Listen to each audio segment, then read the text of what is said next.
Hey everybody, welcome back to Kill Jester. And today we're analyzing something very different. It's not a defendant's testimony, not a public statement, but a defense attorney's closing argument that completely falls apart in real time. We're back in the Gerhardt Koenig trial, attempted murder of his wife Ariel. Defense attorney Thomas Utaki delivers the closing argument. And for the first 2 minutes, he's strong, confident, structured. He has a plan and he's executing it. Then the prosecutor objects. The judge sustains it and everything changes. What you're about to see is the language of desperation. We're going line by line through 8 key statements from his closing, watching how the language shifts from evidence to speculation, from facts to philosophy, from confident to scrambling. This isn't about mocking Gerhardt's attorney. This is about understanding what language reveals when someone has nothing to work with. Because here's the thing, when you have evidence, you're concise, direct, and confident. When you have nothing, you fill in time with maybe, possibly, Mark Twain quotes, and attacks on the victim's character. Let's break it down.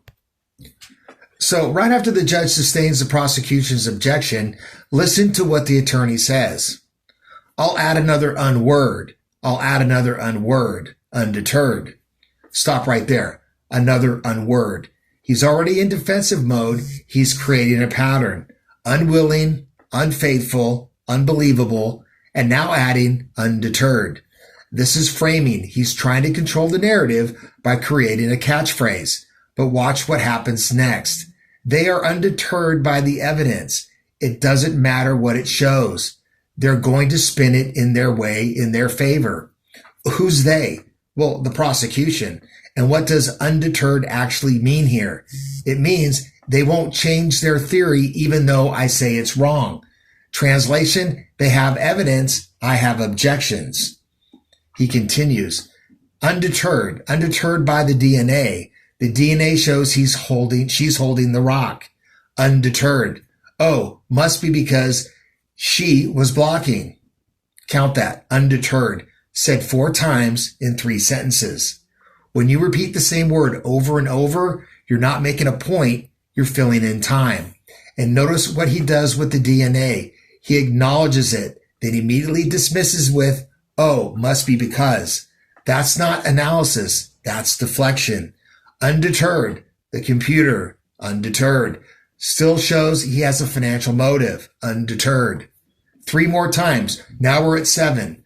Undeterred by the fact the eyewitnesses picked the wrong person. Undeterred. Undeterred by the bruise on his face. Oh, maybe it's dirt. Maybe it's dirt.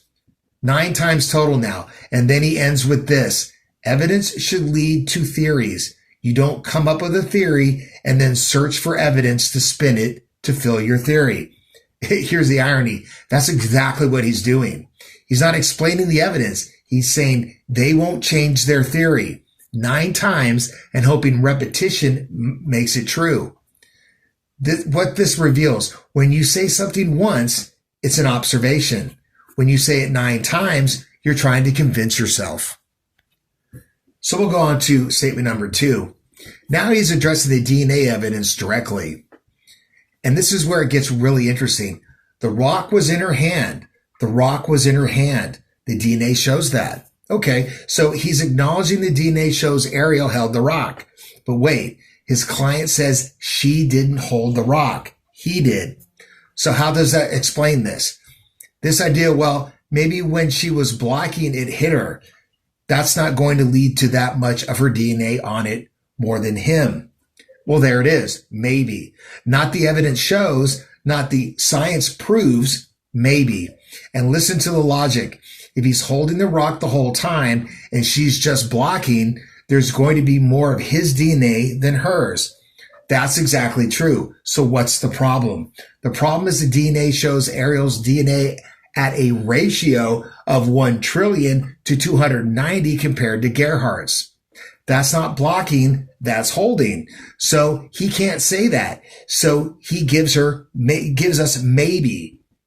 Then he says she was holding the rock and that blows away their entire theory. Wait, He just said she was holding it. His client says he held it and hit her with it. So which is it? He's trying to have it both ways. Acknowledge the DNA, but spin it as she held it and hit him.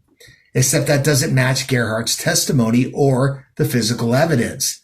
Then comes the finale. Maybe, maybe not. A huge reasonable doubt. A huge reasonable doubt. Maybe, maybe not is not reasonable doubt. It's speculation presented as doubt. And saying huge reasonable doubt twice doesn't make it huge. What this reveals, when you can't explain the evidence, you give the jury a maybe and hope they fill in the gaps. And so we'll go on to statement number 3, the reasonable doubt chart. This is where the attorney explains the burden of proof. You must not find a defendant guilty upon mere suspicion or about evidence which only shows that the defendant is probably guilty. Probably guilty is not good enough under the law. This part is actually correct. That is the legal standard, but then he takes it further. If they only provide, obviously 100% you think is not guilty, probably not guilty, not guilty, probably not guilty, maybe not guilty, maybe guilty, not guilty. He's listing out the entire spectrum. And technically this is accurate about reasonable doubt. But notice what he's doing. He's stretching the definition as far as it'll go. If you're like, maybe, maybe not, if you're left thinking, I don't really know what exactly happened, maybe, maybe not. If you're here, not guilty. Here's that maybe, maybe not again. He's trying to lower the bar for acquittal. If you don't know exactly what happened, that's reasonable doubt. But that's not reasonable doubt what it means. Reasonable doubt means you don't know every detail. It means the evidence doesn't prove the charge beyond a reasonable doubt. This is subtle but important. He's trying to redefine reasonable doubt as any uncertainty at all. Possibly guilty, probably guilty, not guilty, and he repeats it. What this reveals, when you have no evidence, you try to make reasonable doubt mean if you have any questions at all, acquit. That's not the standard, but he's hoping the jury won't notice. So we'll go on to statement number 4, Mark Twain. And now we get Mark Twain. There is a famous author by the name of Samuel Clemens. Most of us know him better as Mark Twain. Okay, so we're literally quotes now. In a closing argument about attempted murder, Mark Twain is giving a speech once to some young people about the dangers of being untruthful. Notice he's not talking about the case anymore. He's talking about Mark Twain. Because when you don't have evidence, you fill time with philosophy. And what he said was, you ought to be very careful about lying because once taught, you can never again be in the eyes of the good and the pure what you were before. That's a nice quote. It's real elegant. Completely irrelevant to whether Gerhardt tried to kill Ariel. But watch how he applies it. You guys come in here. You give people the benefit of the doubt. And then they lie about different things. They deceive in the eyes of the good and the pure of all of you. And you can't look at her the same again. Who's they? Well, he's Ariel. So the strategy is Ariel lied about her affair. Therefore, you can't trust her testimony about attempted murder. That's a character attack disguised as philosophy. Her affair is irrelevant to whether Gerhardt embedded the rock in her head. But he spent more time on Mark Twain than on the actual evidence. What this reveals, when you don't have facts, you fill time with quotes and hope the jury confuses eloquence with evidence. So we'll move on to statement number 5. Ariel's unreliable. More attacks on Ariel's credibility. The bottom line is Ariel Koenig is not reliable. She's not reliable. Repeated twice, that's a pattern now. We talk about credibility. The question is reliability. That's just word games. Credibility and reliability are basically the same thing.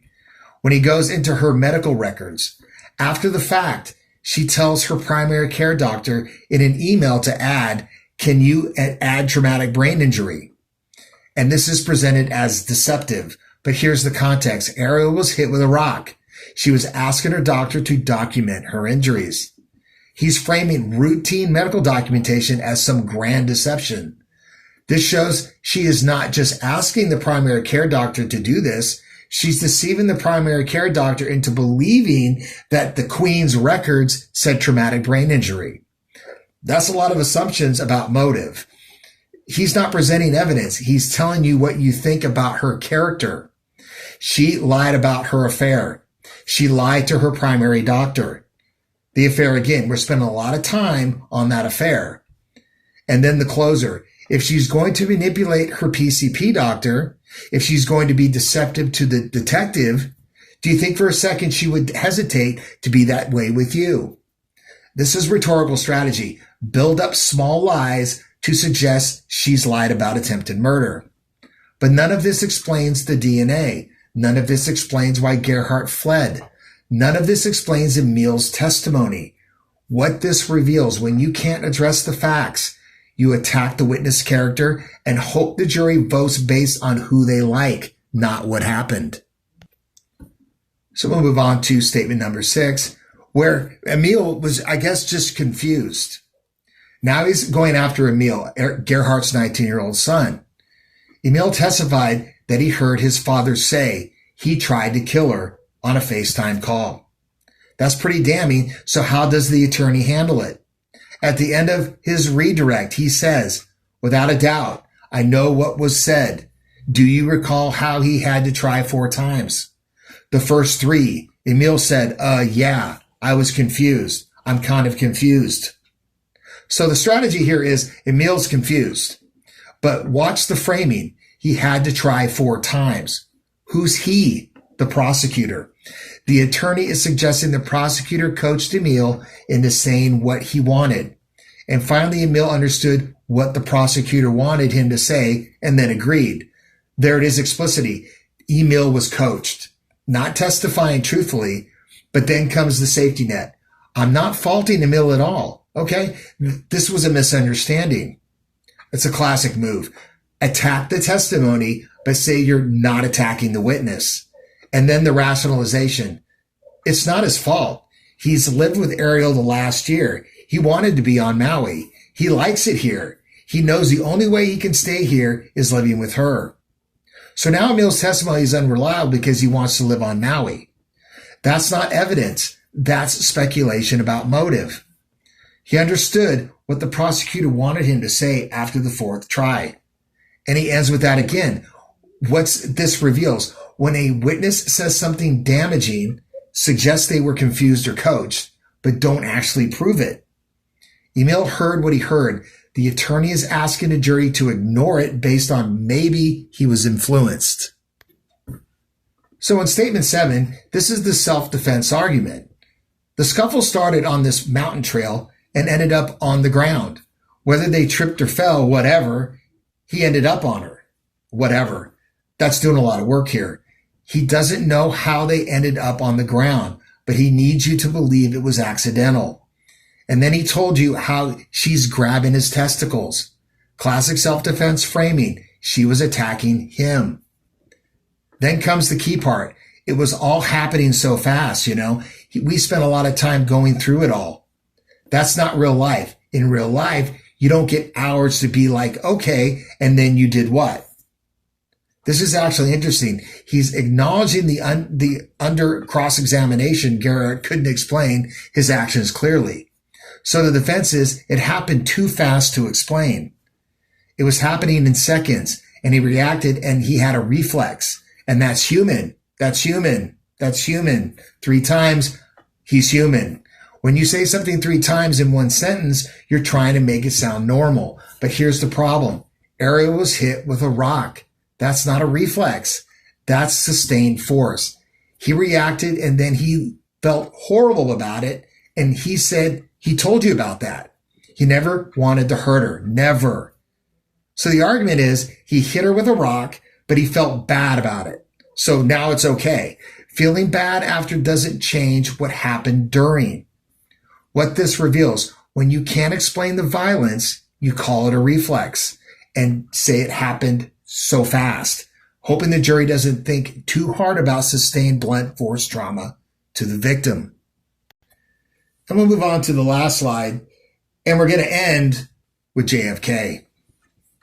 After 90 minutes of closing argument, we get inspirational quotes about courage and integrity. There was a politician back in the day who was given a speech, and I think it applies pretty well to jury service. We're quoting politicians now about jury service, not about the evidence, but it's not about the case, but abstract principles. For of those who much is given, much is required, and when at some future date the high court of history sits in judgment on each of us, our success or failures will be judged by the answer to 4 questions. Were we truly men and women of courage? Were we truly men and women of judgment? Were we truly men and women of integrity? Were we truly men and women of dedication? That's JFK. Yeah, very inspiring. Who didn't listen to what JFK had to say? But completely irrelevant to whether Gerhardt tried to kill Ariel. But watch how he tries to apply it. Courage to follow the law, even if it may not be popular. Judgment, dedication to these principles. Uncompromised dedication to the presumption of innocence and reasonable doubt. So courage means acquitting even if the evidence says otherwise. Judgment means following reasonable doubt. Dedication means not convicting. He's wrapping acquittal in the language of patriotic duty. This is emotional manipulation dressed as inspiration.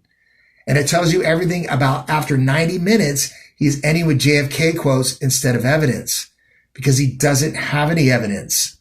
What this reveals, when you have facts, you end with facts. When you have nothing, you end with JFK and hope the jury feels inspired to ignore the evidence. Okay, so let's put this all together. 8 statements from a defense closing argument. And what did we see? Statement 1, undeterred, repeated 9 times. Deflection instead of evidence. Statement 2, maybe the DNA got there from blocking. Speculation instead of science. Statement 3, maybe, maybe not, equals reasonable doubt. Redefining the standard. Statement 4, Mark Twain quotes about lying, philosophy instead of facts. Statement 5, Ariel is unreliable. Character attacks instead of addressing evidence. Statement 6, Emil was confused. Attacking witness without proof. Statement 7, it happened so fast, it's human. Accusing violence as a reflex. Statement 8, JFK quotes about courage, emotional appeals instead of evidence. That's the pattern of desperation. When you have evidence, you're concise. You present it, you move on. When you have nothing, you fill it 90 minutes with repetition, speculation, philosophy, character attacks, and emotional manipulation. And the language reveals it every single time. This attorney had a strong opening. Then the prosecutor objected. The judge sustained it and everything fell apart. From that point on, it was scrambling, not strategy, scrambling. Emil heard what he heard. He tried to kill her. The DNA shows what it shows. Ariel's DNA all over the rock. Gerhardt fled from police. And no amount of Mark Twain, JFK, or maybe, maybe not changes those facts. So in closing, what can we learn from this? How does this apply to our lives in real life? Lesson 1, watch for repetition. When someone says the same thing over and over, they're not emphasizing. They're filling time because they have nothing else to say. In your life, I'm telling you, means they don't have proof. Lesson 2, maybe means I'm guessing. When somebody gives you speculation instead of facts, they don't have the facts. In your life, maybe I forgot is very different from I forgot. One is uncertain, one's a statement. Lesson 3, philosophy equals filler. When someone spends more time on inspirational quotes than on answering your question, they're avoiding the question. In your life, if you ask, where were you? And they respond with life lessons about trust, they're not answering your question. Lesson 4, character attacks equals distraction. When someone attacks your character instead of addressing the issue, they can't defend their position. In your life, yeah, but you did this last year, means they can't explain what they did today. Lesson 5, it happened so fast equals an excuse.